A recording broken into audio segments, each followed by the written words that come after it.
Introduce Anandi Gopal Joshi's early life.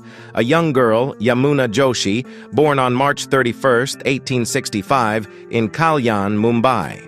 At the age of 5, Yamuna, unaware of the remarkable journey ahead, lives a simple life in a small village.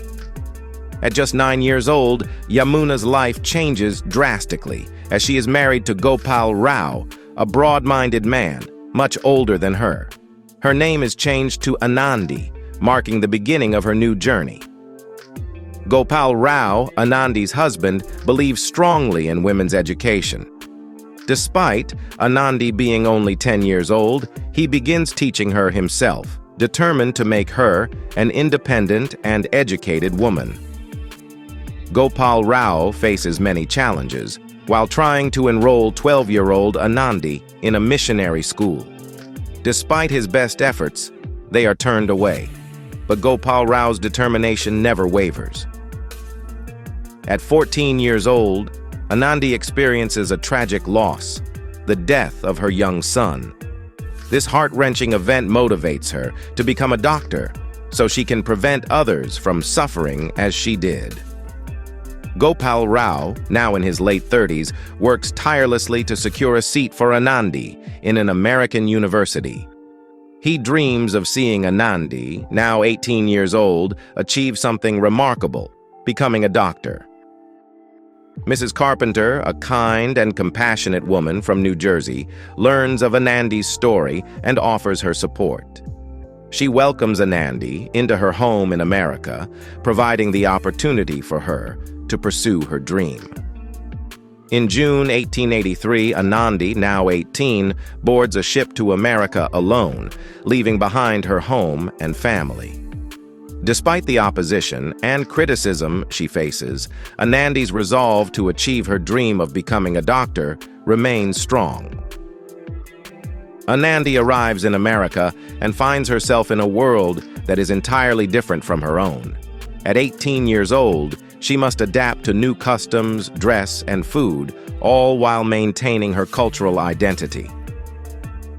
Anandi, now 20 years old, begins her studies at the Women's Medical College in Philadelphia. Recognizing her determination and courage, the college grants her a scholarship, helping her to continue her education despite the odds. As winter sets in, Anandi, still 20, faces harsh living conditions in her college room. The cold, smoky environment takes a toll on her health, but she perseveres, driven by her commitment to her studies. At 22 years old, Anandi achieves her goal and graduates as the first woman doctor from India. It's a moment of immense pride and joy, not just for Anandi, but for everyone who believed in her. Shortly after her graduation, Anandi, now 23 years old, falls seriously ill. Diagnosed with tuberculosis, her health declines rapidly. Despite the best efforts of doctors in Philadelphia, they advise her to return to India. Anandi's journey back to India is fraught with difficulties. At 23, she is frail and weakened by her illness. The long voyage further deteriorates her health, yet she remains hopeful. Upon her return to India, Anandi seeks treatment from an Ayurvedic specialist in Pune. However, she is refused treatment due to her decision to study abroad, leaving her feeling helpless and frustrated. In her final days, Anandi, still just 23 years old, is surrounded by her loved ones. Despite her many accomplishments, her battle with illness ends on February 26, 1887, leaving behind a legacy of courage and determination. Anandi's death is mourned across India, and her ashes are sent to Mrs. Carpenter, who keeps them in her family cemetery. Anandi's life continues to inspire generations, with the Maharashtra government establishing a fellowship in her name for young women. Anandi Gopal Joshi's story is a powerful reminder that with determination and perseverance, we can overcome any obstacle. Her legacy lives on, inspiring countless women to pursue their dreams and make a difference in the world.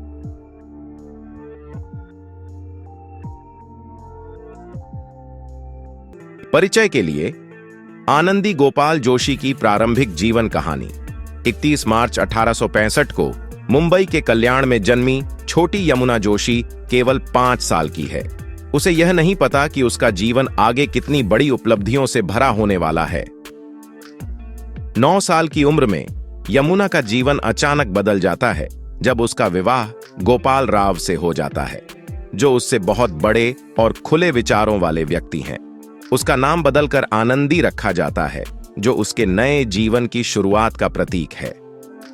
Gopal Rao, जो आनंदी के पति हैं, महिलाओं की शिक्षा में दृढ़ता से विश्वास रखते हैं।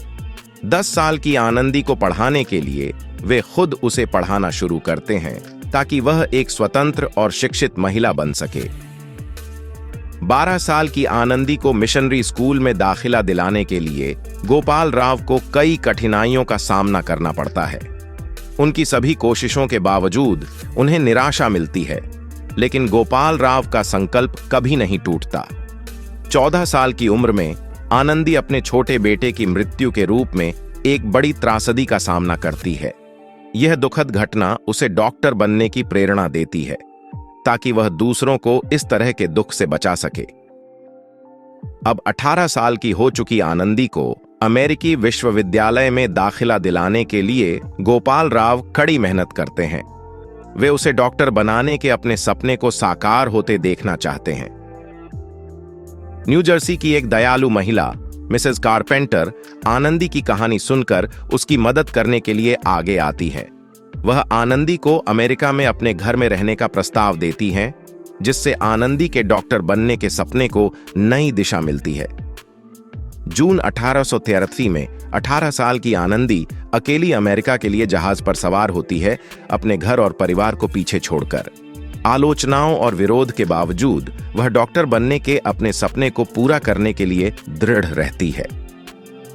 अमेरिका पहुंचने पर 18 साल की आनंदी खुद को एक बिल्कुल अलग दुनिया में पाती है।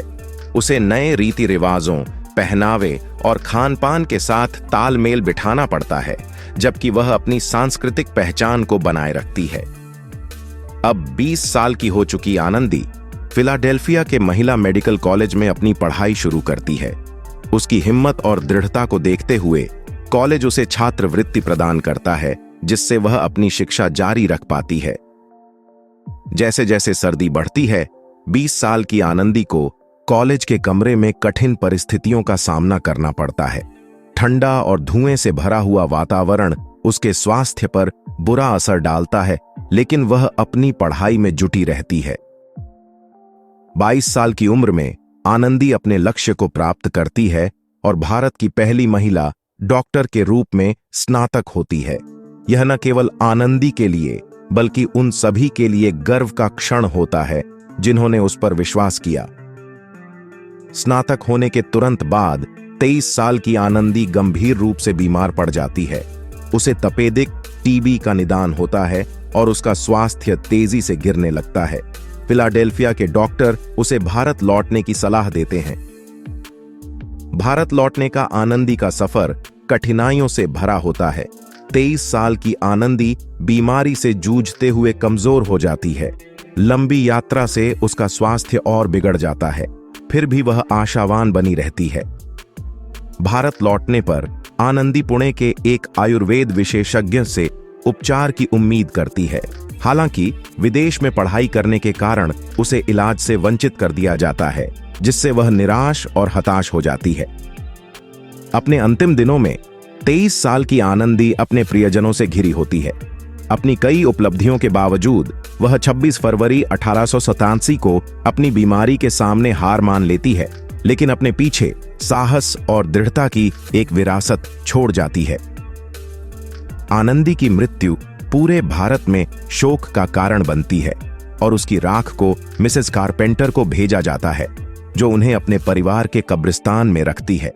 आनंदी का जीवन आज भी कई पीढ़ियों को प्रेरित करता है और महाराष्ट्र सरकार ने उनके नाम पर महिलाओं के स्वास्थ्य पर काम करने वाली युवा महिलाओं के लिए एक फेलोशिप की स्थापना की है।